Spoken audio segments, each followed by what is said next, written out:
move to questions without notice, and I give the call to the honourable member for Wannon.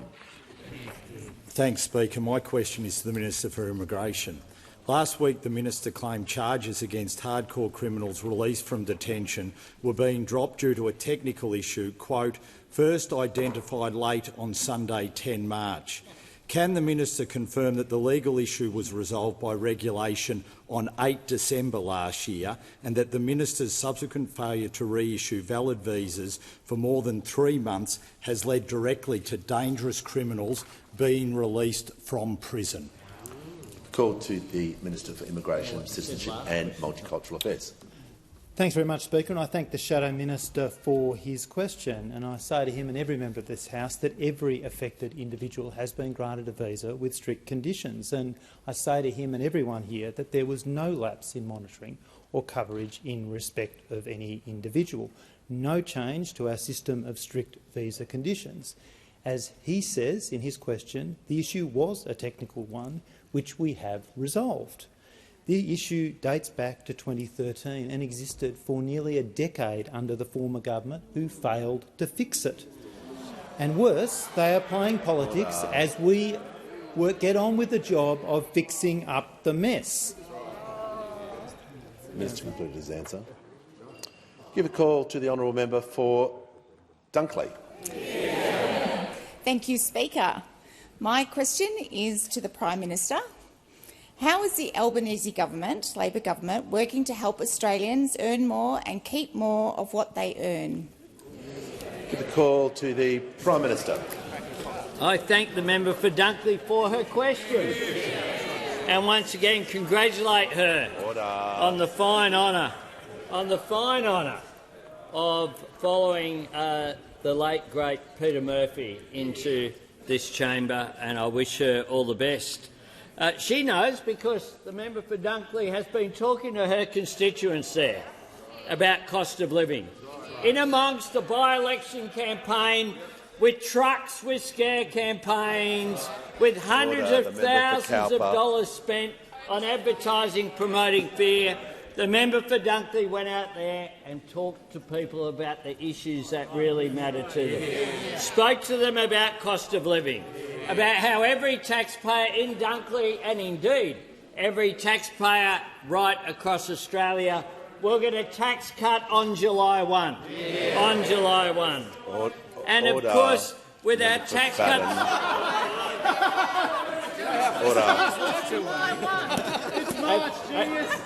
And those opposite wonder why, when the legislation was carried, after they said they'd oppose it, then they'd fight it, then they'd roll it back, then they voted for it.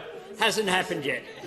Well, it'll be in the May budget, and it'll be in people's pockets every single week from July 1. All 13.6 million of them. And they continue to disparage it across the chamber, Mr Speaker, to help those at home who can't hear the remarks going across the chamber. The average working woman in Dunkley will receive a $2,000 a year tax cut, something disparaged by those opposite dismissed. Instead of getting precisely zero, which is what they wanted, for those workers in Dunkley earning under $45,000, they will get a tax cut too. But it's not just that, Mr Speaker, because this morning we passed through the Senate the biggest boost to paid parental leave since it was created by the former Labor government back in 2011, increasing to 26 weeks by 2016, making it more flexible and more easily shared between mums and dads, so families can make the choices that are best for them and their kids. This will increase workforce participation. Good for families, good for children, good for the economy. That's the sort of measures that we are putting in place each and every day, because we want people to earn more and we want people to keep more of what they earn. We know those opposite want people to work longer for less. Well, that's not the Labor way. That's not what people in Dunkley voted for in March 2nd, and that's not what we will make sure that we work for each and every day. Give the call to the member for Wannon. Thanks, Speaker. My question is to the Minister for Immigration. The Solicitor-General Stephen Donoghue told the High Court on 8 November 2023 that up to 340 people in long-term detention could be released as a result of the NZYQ case. Is that the number of criminals that the government expects to release, as referred to in its secret briefing to journalists on Friday? Secret briefing. Order. Order. Members. Order. Order. Members on my right will cease interjecting. The question was asked in silence. Order. The member for Lyons will cease interjecting. There's to be no interjections before I call the Minister. The Minister for Immigration, Citizenship and Multicultural Affairs has the call. Thank you, Speaker. I really do thank the Shadow Minister for this question and for his apparent newfound interest in legal matters, because today it's now 105 days since we offered a legal briefing on the issues going before this. 105 days, and we are still counting, Speaker. Now, at the time it was originally offered, they were too busy, to be fair. One of the Shadow Ministers was at Harvard on a study tour. Another one just could not escape the Sky studios, and another was at the races. Now, as for the 104 days since then, I really don't know what they have been doing, except we can only infer— The Minister will pause. The members on my left will cease interjecting. I want to hear— Order! I want to hear from the member for Wannon on a point of order. Relevant, Speaker. The question was about how many more hardcore criminals are you going to release? Is it 100? Resume your seat. Order. There's far too much noise. The Minister has the call. He seems very well acquainted with this secret briefing, and I would encourage him. To be briefed on the real legal issues going to these issues, so that he can make a constructive contribution to community safety. That he chooses not to do is frankly inexplicable, other than if he wants to retain some licence to free range on issues that he knows he is in the wrong on. Now, I can't get into the details of cases that are before the High Court, and I won't. But I will say this. The government believes that these individuals, those who are not cooperating with their removal, should be removed from Australia as a priority, and while they are not, they should remain in immigration detention. This is a position we successfully defended before the Federal Court. We will be vigorously defending this position before the High Court. Before I call the member for Aston, I have a few acknowledgements I'd like to do for those who have joined us in the gallery today. I'd like to welcome to the House a delegation from the Parliament of Kiribati and the Public Accounts Committee, led by Chairperson, the Honourable Tauna Marahi. And on behalf of the House, I welcome you alongside a delegation from representatives of the Australian Political Exchange Council's 15th delegation from the Philippines. We also have guests from our friends at Oz Harvest who are joining us today in the gallery, and Mr Dan McMahon from Shalom Catholic College in Bundaberg as guest of the member for Hinkler, and I see the former member for Brisbane, the Honourable Trevor Evans, joining us today. Welcome to you all. Order. And I give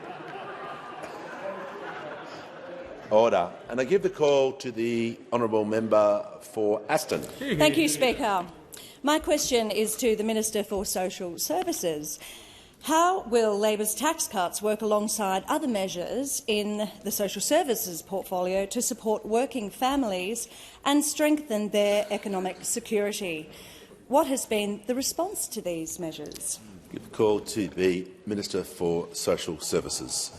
Well, thank you, Speaker, and I'd like to thank the member for Aston for her question. And of course, the member for Aston, alongside every member of the Albanese Labor government, wants people to earn more and keep more of what they earn.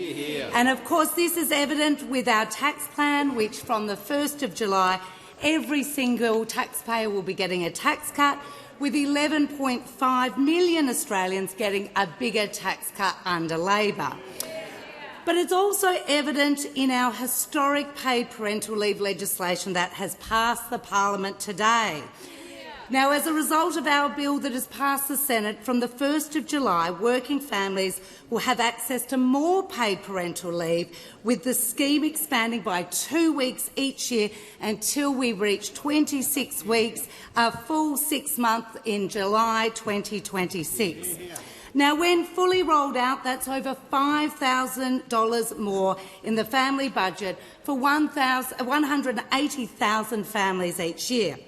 Now, of course, this builds on important changes that we put in place from July 2023, including to give more families access to the payment and by making it easier for more parents to share care.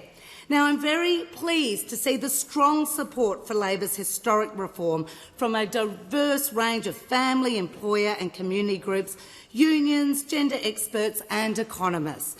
The ACTU has said the increase to 26 weeks was a great step forward for Australian parents, particularly working women, and a stark contrast to the policies and attitudes to women that we saw under the previous government.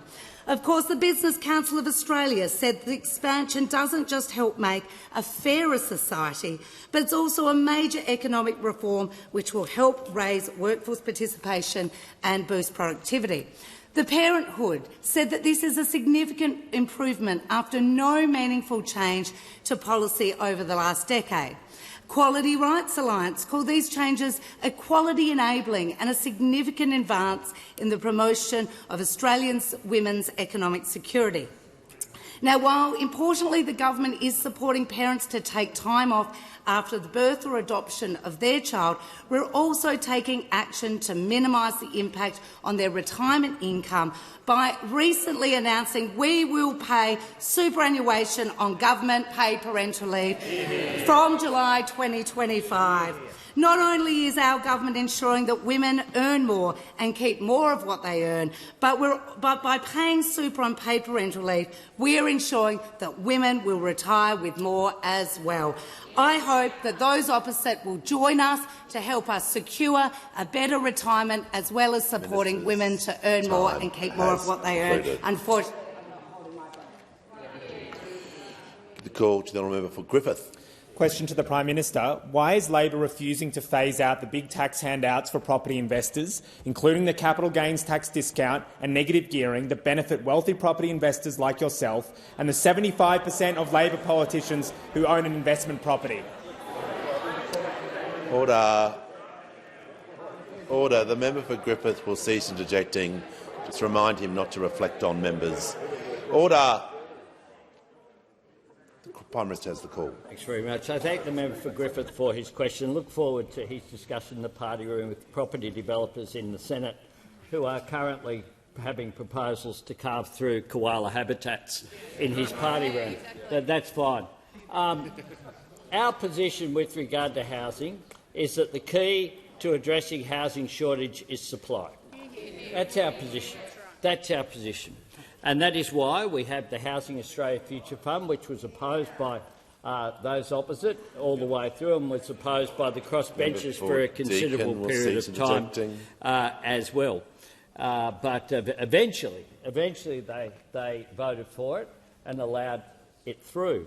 But of course there is a bill before the Senate now, the Help to Buy bill, that's about putting people into home ownership. And that is a shared equity scheme, something that the Greens political party said at the last election was their policy. They actually went to an election saying it was their policy.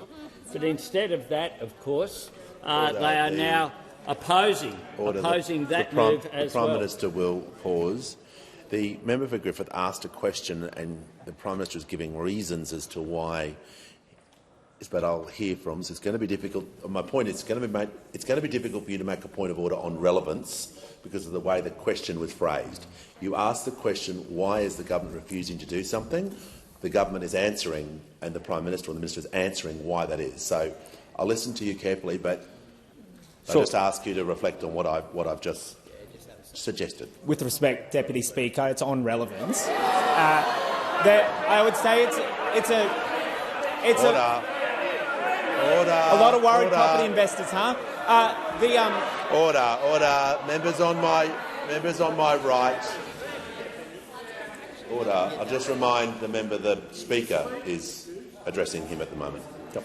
Thanks, Deputy Speaker. Sorry, Speaker. It's on relevance. Order. If I may. Thanks, Speaker. Order. Everyone gets 2 chances. All right. Member for Griffith can state his point of order. Thanks, Speaker. A lot of worried property investors, huh? Resume your seat. No, it doesn't work that way. It doesn't work that way. You can't use and abuse a standing order like that. The Prime Minister in continuation. Thanks very much, Mr. Speaker. I think that said more about the member for Griffith than anyone in this chamber.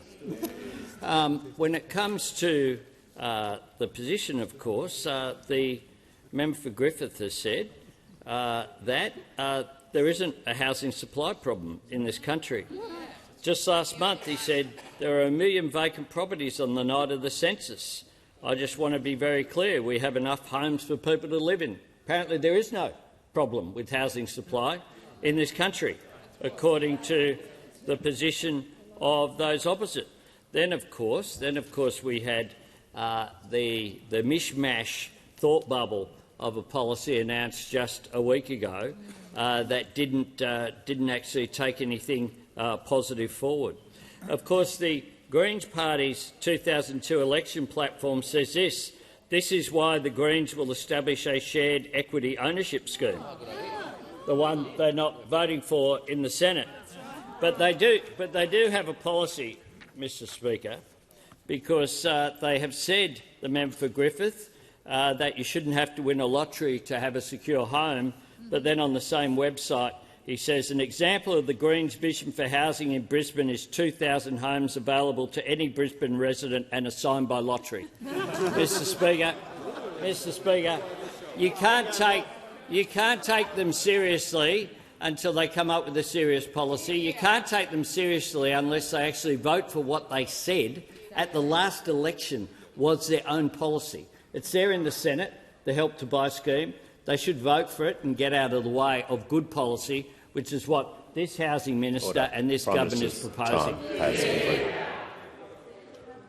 Give a call to the member for Gilmore.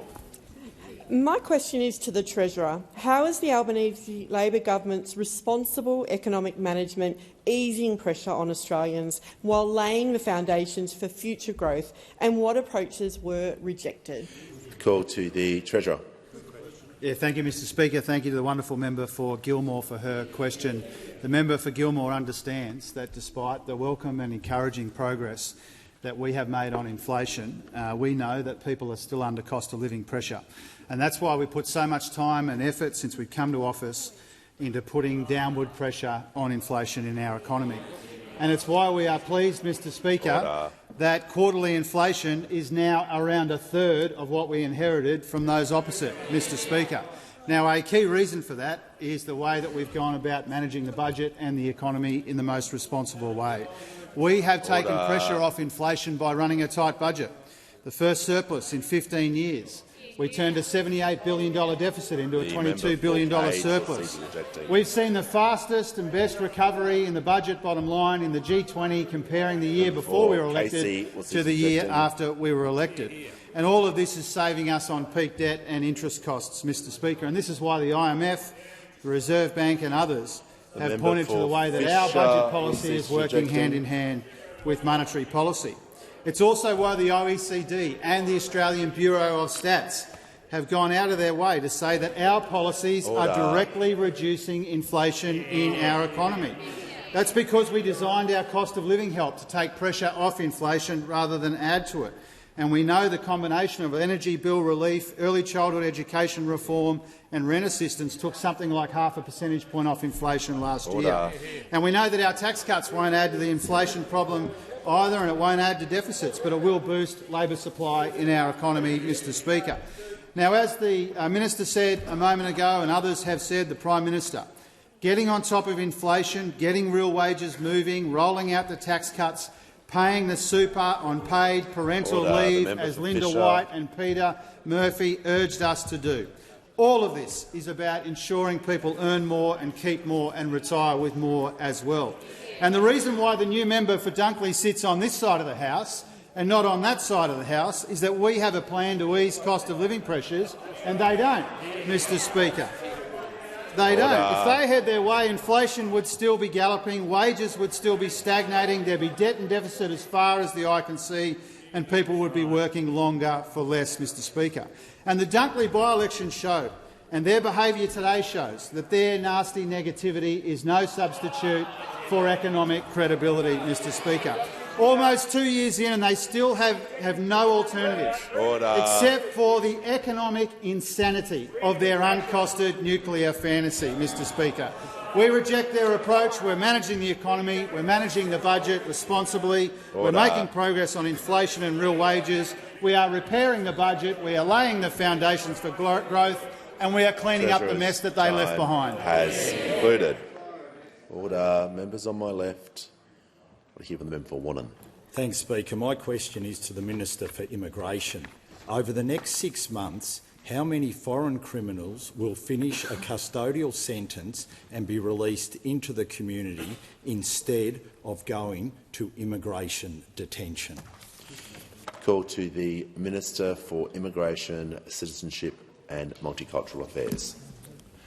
Thanks very much, Speaker, and I thank the Shadow Minister for his question. And I remind him and remind the House that what we are talking about here arises from a decision of the High Court. A decision, indeed, that we argued strongly against, but one that any government, like any government, we must oblige to follow the law and comply with the orders of the court, which we are doing. In relation to the question he asked me a moment ago, I dealt with some of the steps the government is taking to ensure that we are doing everything possible to keep the community safe in this context. Throughout this, we have been guided by community safety, and that is why we've put in place 4 layers of protection. The Minister will pause. The member for Wannon on a point of order. Speaker, it's on relevance. It was a very tight question. How many foreign criminals will finish a custodial sentence and be released into the community instead of going to immigration detention? That is a very tight question, Speaker. In your opinion, I understand the answer that you're seeking under the standing orders. I know you'd like a number, there'd be an exact, but under the standing orders, the Minister needs to make his answer directly relevant. So as long as he remains directly relevant, I can appreciate when it comes to yes-no answers or figures under the standing orders, there's no direction I can give the Minister to answer the question you would like it to be delivered in, but I will make sure under the standing orders he is directly relevant to the question. So the Minister will continue and will remind him to remain his answer directly relevant to the question that he was asked. Thanks, Speaker. What this question shows is again exactly why the Shadow Minister is uninterested in the legal briefing, because he prefers fear to facts. Fear to facts at every turn. I'll just ask the Minister to return back to the question. He well understands the issues that he would be briefed on, and that is why he is choosing not to be briefed by legal people. Give order.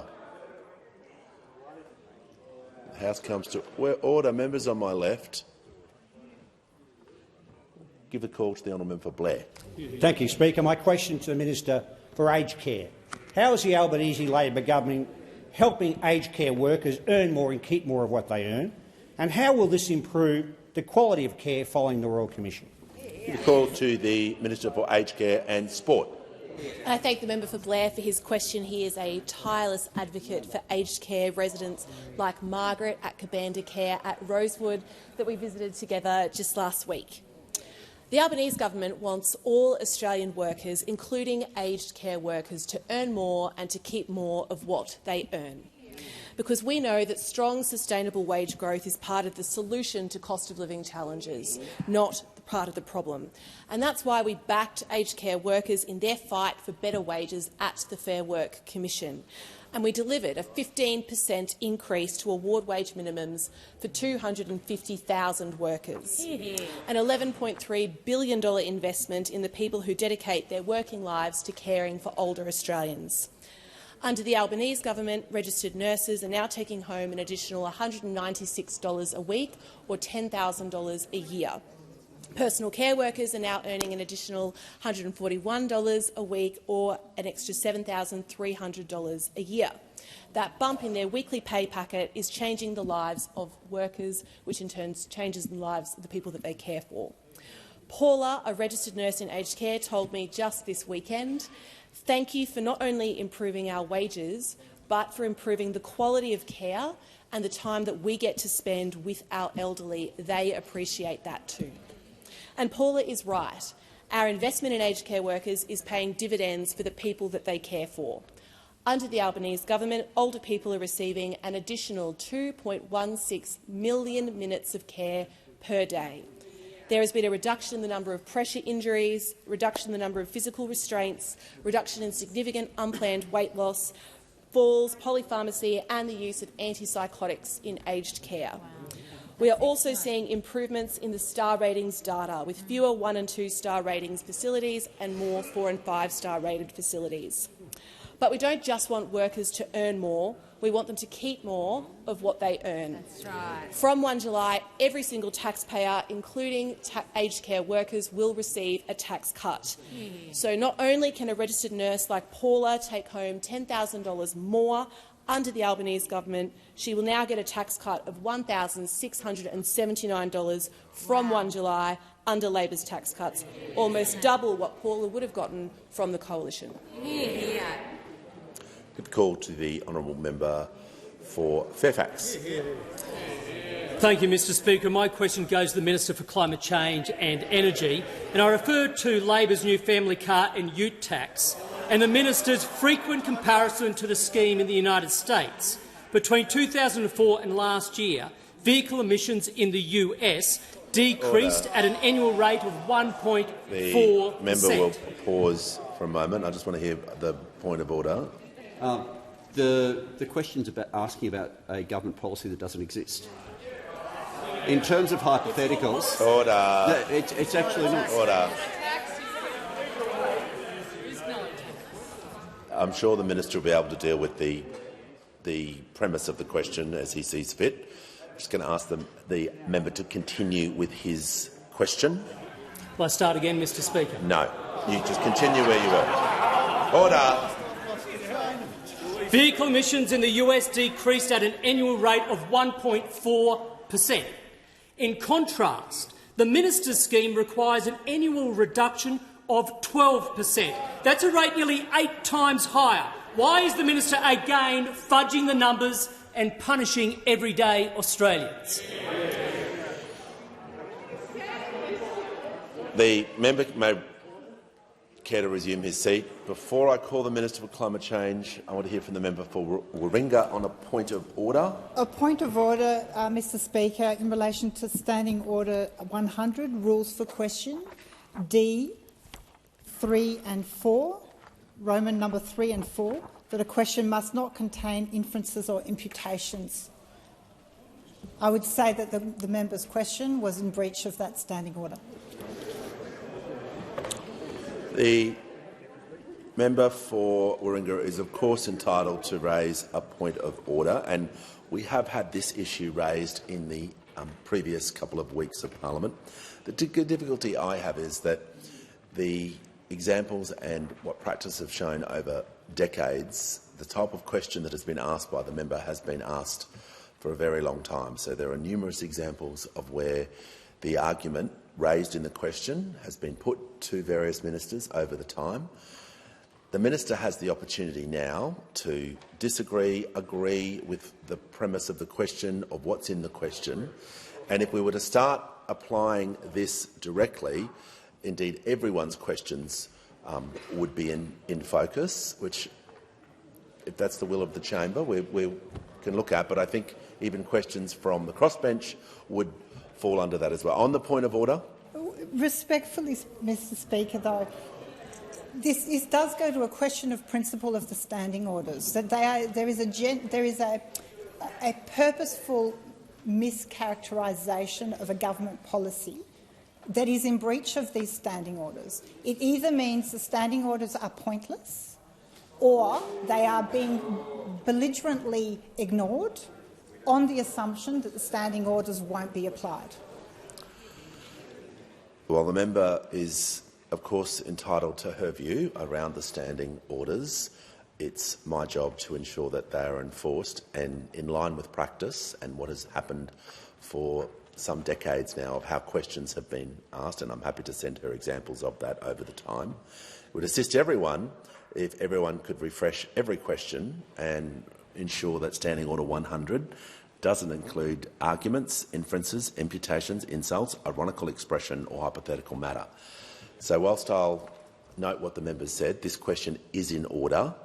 The member is entitled to ask, just as everyone is entitled to ask their question, and the minister will now be entitled to respond to the question.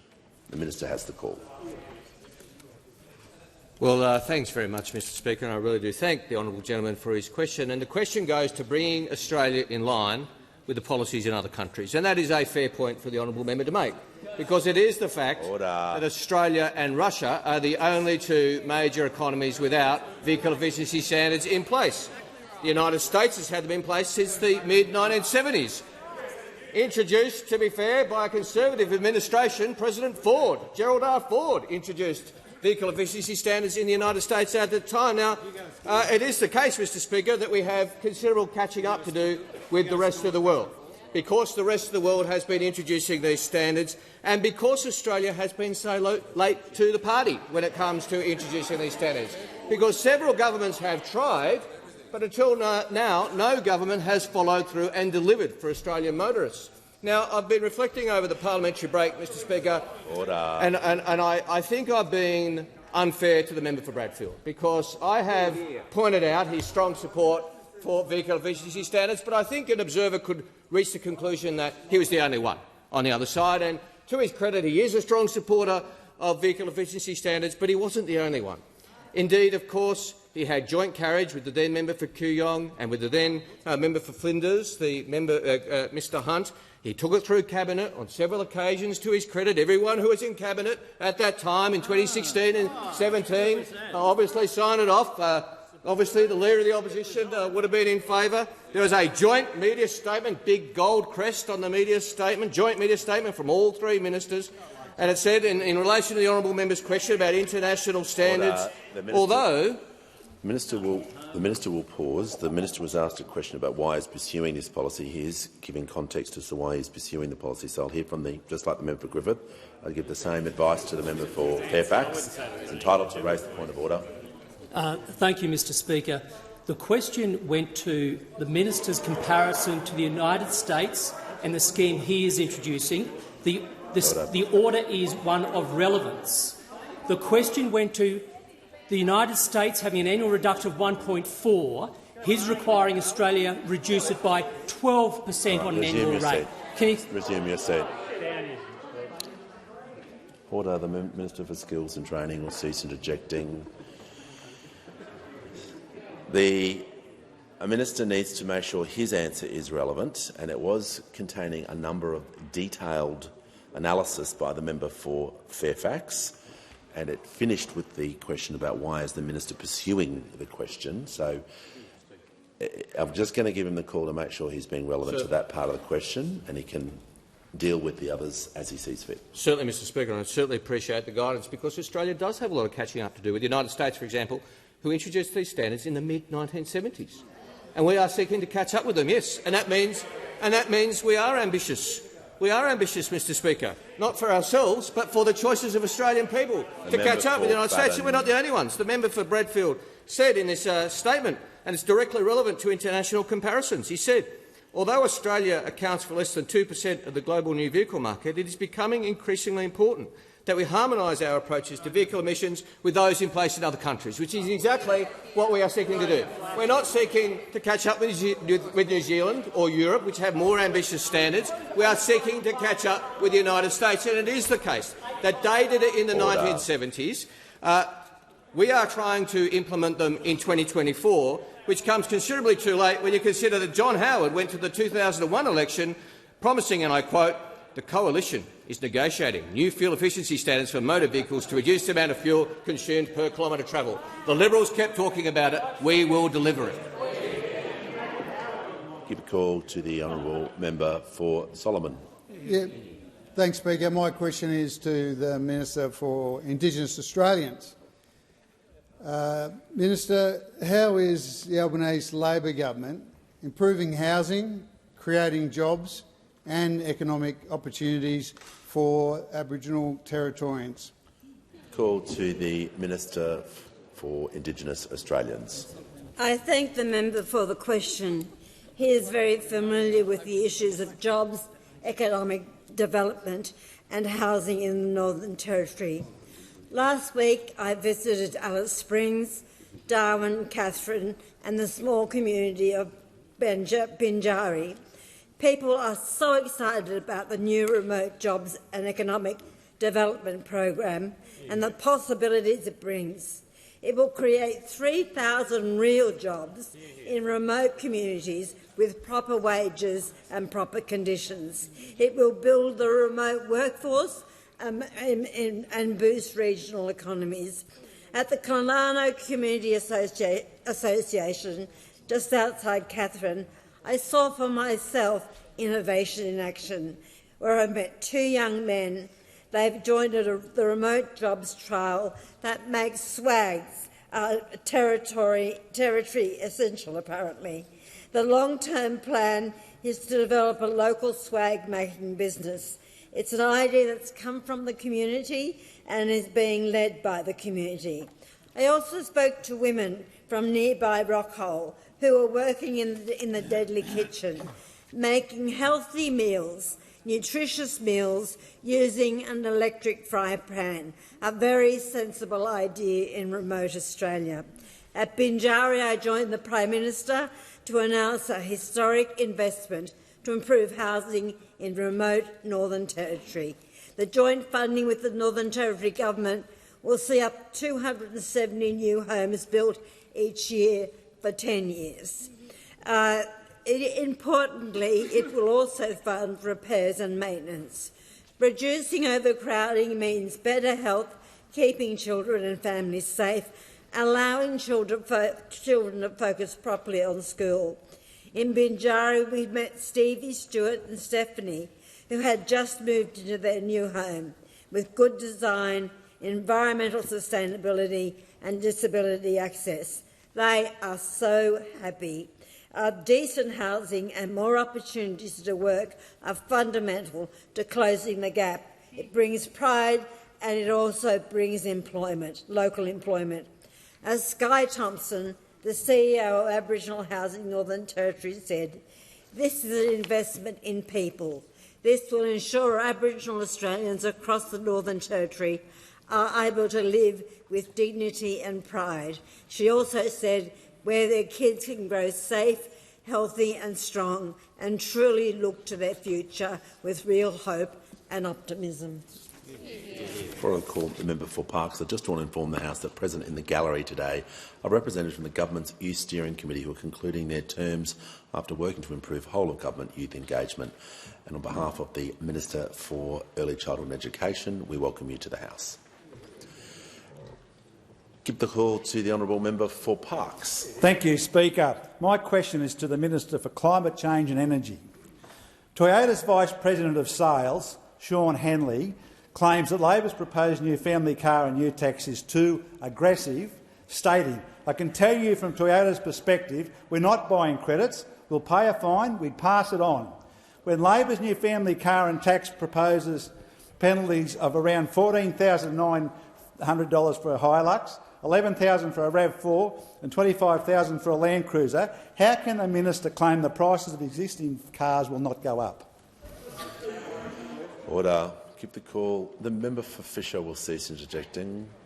I give the call to the Minister for Climate Change. Well, thanks very much, Mr Speaker. I thank the honourable member for his question, and I can tell him that because his constituents do drive long distances, they have a lot to gain from more fuel efficiency in the fleet, Mr Speaker.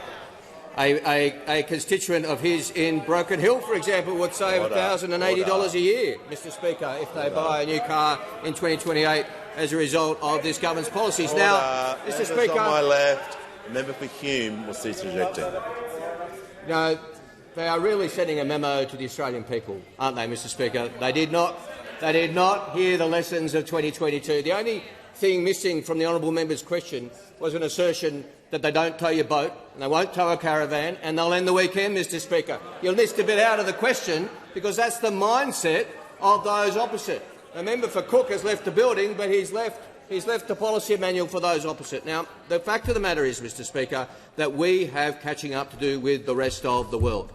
Motorists in the United States, in New Zealand, in Canada, in India, in China, in Saudi Arabia have the benefit of new vehicle efficiency standards. Because of 10 years of denial and delay in inaction, Australians don't. Those opposite know we should. The member for Bradfield knows it. He was a very fervent advocate for them, and he pointed out on multiple occasions that in no country in the world has there been an upward impact on any particular model, and he was right then and he's wrong now. Call to the honourable member for Bean. Thanks, Speaker. My question is to the Attorney-General. Order. Order. Member for Bean. The member for Bean will continue with his question. How will the Albanese Labor government's Administrative Review Tribunal bills clean up the mess left by the former government? Give the call to the Attorney-General.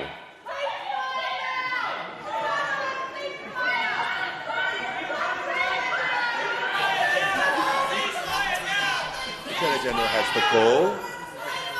Thank you, Mr Speaker. I do thank the member for Bean for his question. And yes, the stacking of the Administrative Appeals Tribunal under the former government was a sight to behold. As many as 85 former Liberal MPs, failed Liberal candidates, former Liberal staffers and other close associates of the Liberal Party were piled into plum jobs with the AAT without any merit-based selection process on salaries worth hundreds of thousands of dollars. They did it again and again, including on the eve of the last election. Decisions of the AAT have life-changing impacts for thousands of Australians, from people with a disability seeking support through the NDIS to vulnerable families trying to get the right social security payments. Australians count on the AAT to get a fair hearing. But the Liberal Party didn't care. The stacking of the AAT by the Liberal Party was shameless. It just went higher and higher. Like the world's most perilous game of Jenga, stack after stack, and it resulted in a tribunal that was entirely dysfunctional. And I hope you heard the earlier part of my answer. The backlogs out of control, people waiting months or even years for review of a basic AAT decision. Just like a game of Jenga, it all came tumbling down. Well, the Albanese government does care about Australians who are struggling. We do care about their rights to a fair and independent process and to have a system they can trust. We wasted no time on coming into office to start fixing the mess that those opposite left. The legislation that I introduced last year, in December last year, developed in consultation with people who use the system every day, would abolish the AAT and replace it with a new administrative review body that is user-focused, efficient, accessible, independent and fair.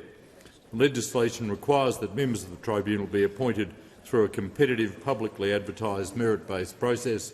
Our commitment to this is already on display, with more than 100 new appointments made already through our merit-based process. The Administrative Review Tribunal Bill will be debated in this place this week. I thank the House of Representatives Standing Committee on Social Policy and Legal Affairs, chaired by my friend the member for Macquarie, for its suggestions on how the bill can be improved, and to the stakeholders who have engaged constructively with my office on these issues. We're committed to getting this right. The Attorney-General's time has concluded. Give the call to the honourable member for Mayo. Thank you, Mr Speaker. My question is to the Minister for Aged Care. My electorate is concerned by the Aged Care Task Force report and your previous comments that the baby boomers are coming. Minister, those in receipt of aged care services already contribute to their care. Why is it fair for older Australians to pay more when we don't means test other supports, such as the NDIS? Isn't this just age discrimination? The call to the Minister for Aged Care and Sport.